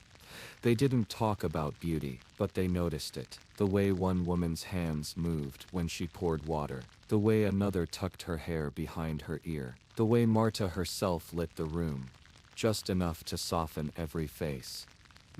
They didn't use words like gorgeous or enchanting. They just smiled at each other longer than usual, and that was enough. In the hills of Wales, there was a small cluster of cottages run entirely by women. No one spoke of why they were there. Some had husbands once, some never did. Some wore rings made of braided wool, no metal, just memory. They farmed small things. herbs, berries, goats. But what they grew best was time. Time to heal, time to laugh, time to remember what it felt like to be seen and not judged. They didn't wear powder, didn't comb their hair every day, but when they sang together in the evenings, under the slanting orange light, they looked radiant, like candlelight with skin. In Venice, a widow named Elisabetta started a salon in her second-floor parlor. Not the kind where hair was curled, the old kind where ideas were exchanged like fruit in a marketplace. She invited poets, but also bakers, spinners, washwomen, and they came, not because she was rich, but because she looked at them as if they mattered. Elisabetta had a mole, just below her left eye. She used to hate it. Her late husband told her to cover it with lace patches. But now, she called it her mark of wisdom, and every woman who entered her parlor, she noticed something beautiful about them, and said it out loud, not as a compliment, but as a truth. "You smile with your whole neck," she once told a butcher's daughter. And the girl cried, not because she was sad, but because no one had ever seen that part of her before. These little worlds were scattered across the continent, built in corners and crannies, in candlelight and hush, places where being beautiful didn't mean being used. It meant being whole. Sometimes these spaces were disguised as workshops. In Bruges, a seamstress named Jeanne taught orphaned girls how to embroider, not just to sell, but to tell stories. She encouraged them to sew faces into the borders, faces they'd imagined, or remembered. One girl, only 10, stitched the words, "This one looks like me." She'd never said that before. Beauty in that workshop wasn't about mirrors. It was about memory, recognition. And there were circles too, not public, not loud, but steady. In Cologne, once a month, 6 women met under the guise of prayer. They brought rosaries, yes, but also oils, combs, scraps of silk. They tended to each other, massaged tired feet, braided hair, spoke softly. One night one woman said, "When he called me beautiful, I felt afraid, but when you say it, I feel warm." That warmth, it was power, not power over others. Power to breathe, to exhale, to let the shoulders drop, to let the hair down, to look in a mirror and say, "Today I am soft," and that's enough. Many of these spaces didn't survive. Wars came, new laws came, time moved forward, but the memory of those corners, they still whisper, in the way someone touches their collar with care, in the softness of a homemade scarf, in the pause before a compliment, when it's So tonight, Finn, let's give thanks for the rooms behind the rooms, for the quiet kitchens, the borrowed candles, the songs sung in harmony beneath windows no one looked through, because sometimes, the safest place to be beautiful was not in the center of the feast, but at the edge of the fire, with others who saw not just your skin, but your spirit. In the next part, we'll wander through ancient remedies and whispered recipes, how beauty was grown in gardens, bottled in vials, wrapped in rituals. You'll see, it wasn't all spells and superstition. Some of it was lavender, some of it was lemon, and some was just love, disguised as salve. Sleep gently. Let this part settle around your shoulders, like a shawl passed down through generations. Still warm. Welcome back, Finn. Still here, still breathing slow. Good, because tonight we're stepping outside, into gardens, into courtyards, into kitchens where steam curled softly from little pots. This part of the story smells sweet, like rosemary crushed between fingers, like lavender soaking in warm water. Tonight is about rituals, not spells, not curses, just the quiet art of care, and how even then, beauty could be both danger and remedy. Let's visit a garden in Avignon.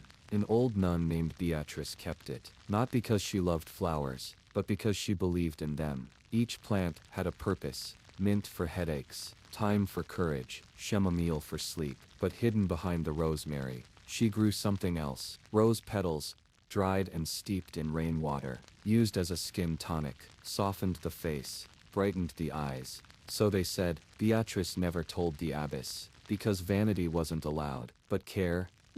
Care was sacred.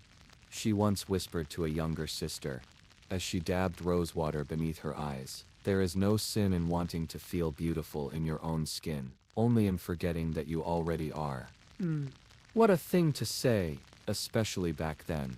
Now let's go to Prague, to a small apothecary run by two sisters, Mila and Jana. They sold basics: salt, vinegar, barley. But in the back, a cupboard labeled dusty things. Inside, rosehip oil, pressed lilac, dried orange peel, crushed eggshell mixed with rainwater. Recipes passed down through women's hands. Each one whispered, never written, because if you wrote it down, someone might read it wrong, and then call it witchcraft. Yes, beauty bottled without permission was often seen as something dark. In one dusty village in the Rhineland, a widow named Sibylle was fined 2 silver coins. Why? For making a paste of honey and parsley and selling it as skim milk. The local priest called it false magic, but Sibylle kept selling. Because the girls kept coming. Not for spells, but for comfort. To feel lovely before a festival, to smooth their cheeks before a proposal, to take something into their own hands. Hands were power. Now travel with me to Siena, a city of winding alleys and sun-warmed tiles. There, a noblewoman named Asada made her own perfumes.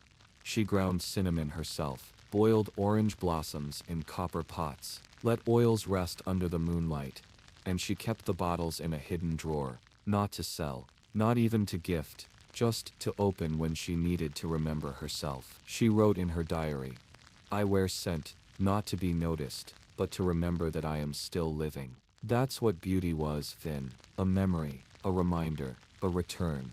But sometimes, beauty rituals weren't about appearance at all. In Brittany, there was a woman named Renee. She never brushed her hair. She let it knot and coil, and fall wild. People whispered, but she said, "My beauty lives in my voice, so I sing every morning." And she did, low, warm, cracked with sleep. She'd hum as she poured water, sing as she swept, chant softly as she walked through trees. It wasn't for anyone. It wasn't a performance. It was her beauty ritual. And when someone asked her why she never wore ribbons, she smiled and said, "Because wind likes my hair better this way." In Scotland, old women used to whisper blessings over girls' bathwater, not spells, just small wishes. May your hands always find warmth. May your eyes see what others miss. May your face feel loved, even in silence. Those were the real potions. Not in bottles, not in powders, but in presence. There were dangers, of course. If you made too many salves, you might be called a witch. If your creams made someone's skin too soft, you might be accused of seduction. If your hair was too shiny, people might say you used unnatural means. And if you smiled too confidently after using your own balm, well, that was the worst crime of all, pride. So women hid their knowledge, passed it down in lullabies, in cake recipes that were really face scrubs, in lullabies that described not dreams but remedies. An old song from Provence goes like this: boil the apple, dry the thyme, press the fig and draw the line, rub your cheeks before the dawn, so no one sees the girl is gone. Sounds sweet, doesn't it? But it was about aging, about keeping a glow, about holding on to a bit of yourself, even as time tried to pull it away. Beauty wasn't just in the hands of the wealthy. The poorest girls, too, found ways. A bit of soot mixed with berry juice, the fat skimmed from soup, used to gloss the lips, a ribbon dipped in wine, wrapped around the wrist, not to show off, but to say, "I'm here, still blooming, still mine." So tonight, Finn, rest with the thought that beauty wasn't always dangerous. Sometimes it was resistance, sometimes it was ritual, sometimes it was just a way to keep going. And even when the world tried to steal it, women grew it back. In jars, in songs, in whispers, in gardens, in themselves.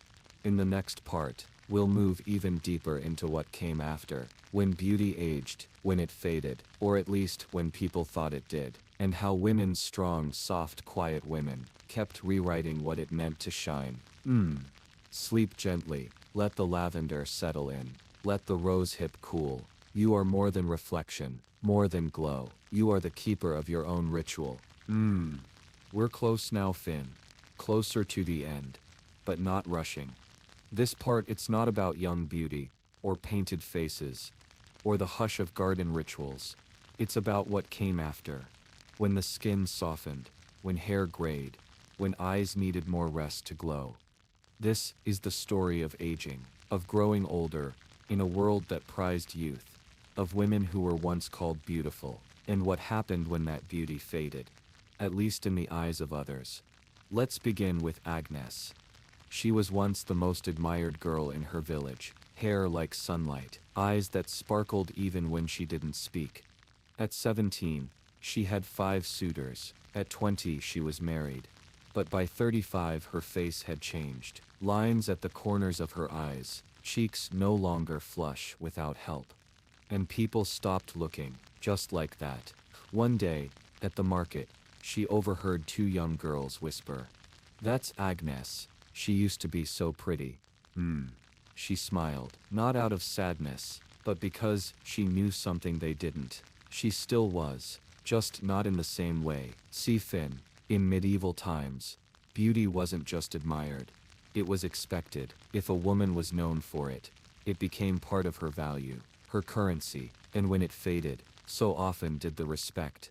In Normandy, a woman named Clara was once called the blush of the village. She laughed easily, wore blue ribbons, danced with grace. But at 40, after 3 children and 2 illnesses, her body changed.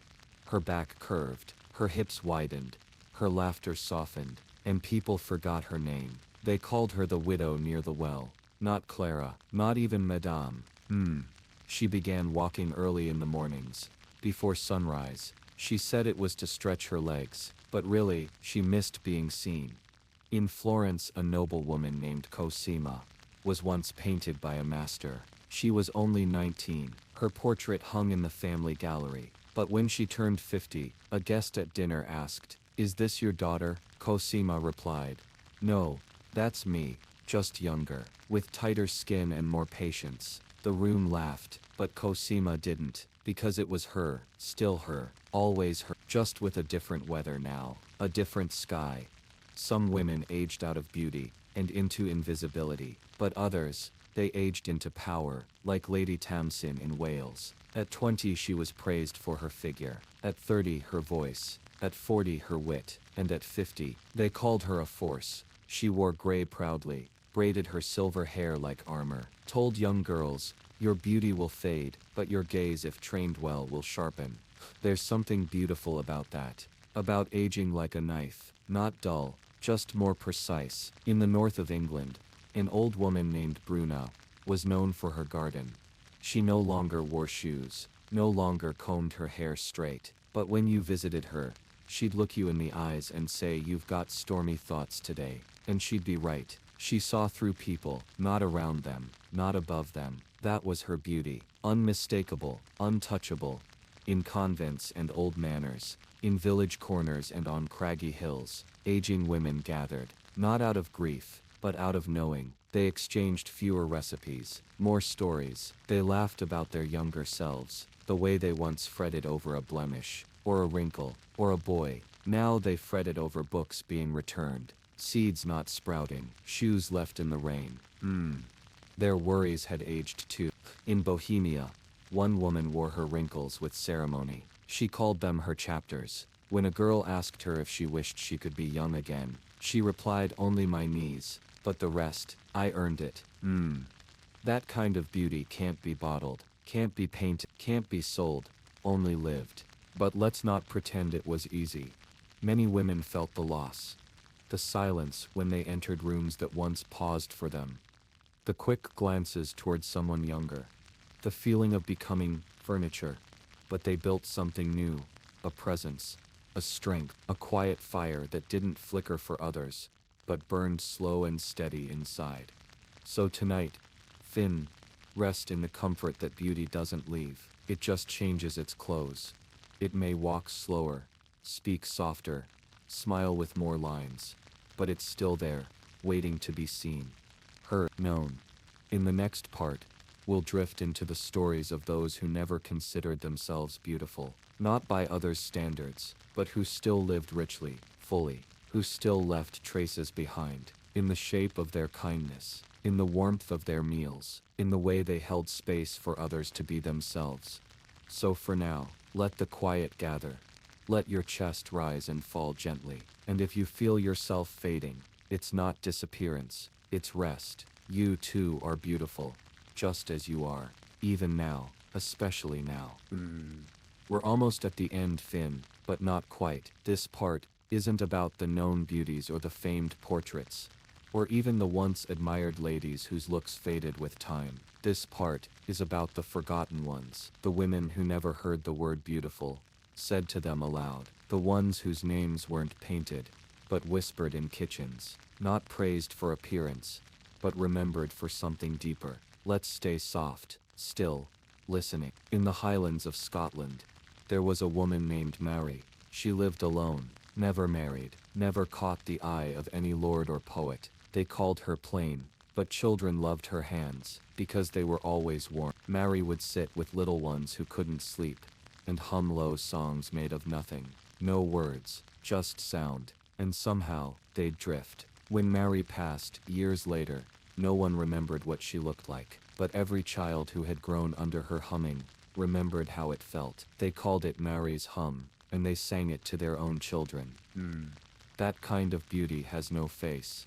In the low valleys of Aragon, there was a baker's wife named Lucia. She had a crooked nose from an old fall, hands stained by years of kneading dough. She didn't wear perfume, didn't own a mirror, but every Friday, she would leave fresh bread at the doorsteps of the poorest homes, with notes that said only, "You are not forgotten." One day, someone finally said to her, "You know, you're beautiful in your own way." Lucia smiled, wiped her hands on her apron, and replied, "I already knew that. I just don't say it out loud." Beauty, for her, was in service, in stillness, in giving. No ribbons, no paint, just warmth, left in baskets. Further east, in the plains of Hungary, an old healer named Annika lived by the river. She never brushed her hair, wore mismatched shoes, and spoke to birds as if they were family. People said she was strange, but when someone was sick, they came to her. When grief swallowed a household,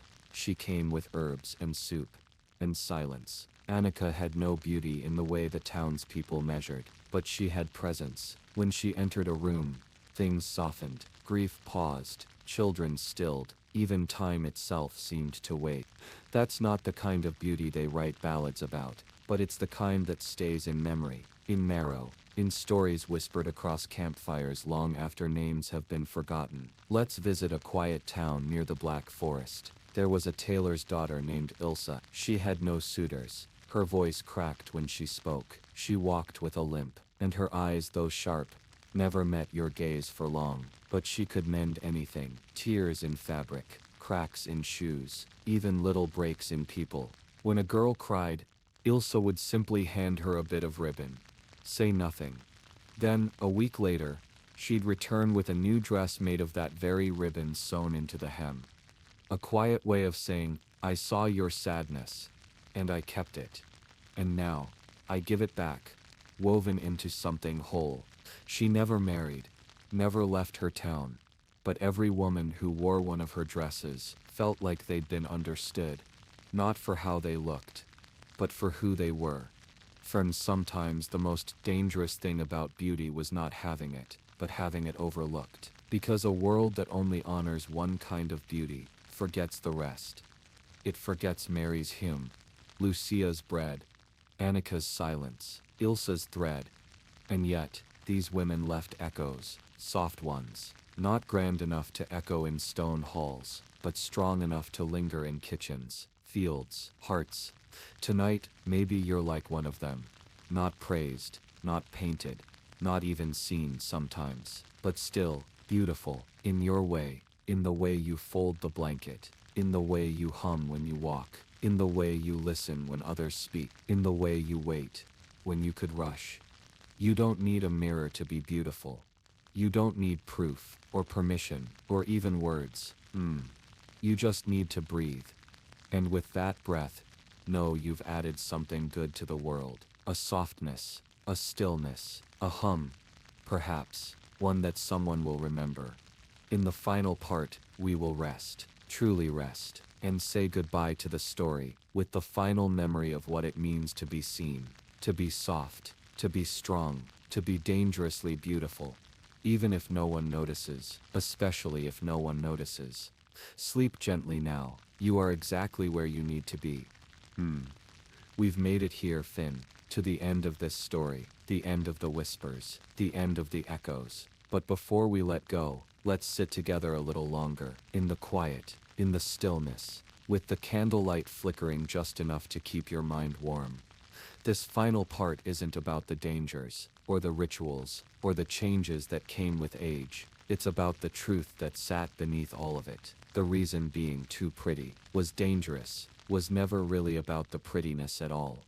See, when a woman was called beautiful in the medieval world, what they really meant was, you can be owned, you must be watched, you will be judged, you must serve. Beauty wasn't a gift, it was a kind of leash, tied to expectation, tied to silence, tied to a gaze that never blinked. And when you were too pretty, people didn't see you, they saw their fears, their desires, their control slipping through fingers, and they blamed you for that. That's why it was dangerous. But some women knew how to break that leash, quietly, gently, by reclaiming beauty not as a mirror, but as a reflection of how they moved through the world. A woman named Beta once wrote, "I am not beautiful because they say I am. I am beautiful because I still sing after the fire, because I still walk after the fall, because I still hold light, even when no one sees it." So tonight, Finn, we honor that kind of beauty, the one that stays after the doors are closed, after the lights go out, after the crowd forgets your name. We honor the women who didn't make history books, but made homes feel like warmth, the ones who didn't lead armies but led children toward kindness, the ones who were never called fair but who loved fairly, and deeply. Their names are gone, but their spirits linger, in the softness of folded linens, in the hush of nighttime fires, in the silence before a song. Can you feel it, the way it wraps around your shoulders now, like a story you forgot you knew? There's something else I want to tell you before you go. A truth, hidden in the quiet of this long journey. Your worth is not in your face, or your hair, or your figure, or even your story. It's in your stillness, your patience, your breath. It's in the kindness you show when no one watches, the beauty you offer without waiting for applause. It's in how you rest, right now, just like this. Maybe you've been called names. Too much of this, too little of that. Maybe you've stared into a mirror and tried to reshape yourself with your eyes. But maybe now you can let that go, just for a while, just here, in this soft place, in this story, with me. Beauty doesn't always mean danger anymore. Not in the same way, but it still takes courage to be soft in a hard world. To say, I will not shrink to be accepted, I will not shine to be praised, I will simply be. And if you're still awake now, through all these whispers, all these candles, all these quiet rooms and remembering, then maybe this wasn't just about falling asleep. Maybe this was about remembering who you are, and who the women before you were. Not just victims, not just daughters, not just pretty things made quiet, but makers, menders, carriers of deep and unspoken light. So this is the end, Finn, but not really, because every time you smile without reason, you keep the story going. Every time you speak softly in a loud room, you keep the story going. Every time you say, "This is enough," you become part of the quiet resistance that women have always carried. Now let the candle go out. Let your breath slow even more. Let the weight of the world rest beside you, not on top of you. Let this be the moment you stop chasing mirrors. Let this be the moment you return to yourself, fully, softly, completely. If you are still awake, then maybe you have to see the video from the 17th minute of the story, or play this side video as maybe it can help you sleep better. Goodbye, and thank you. Silence.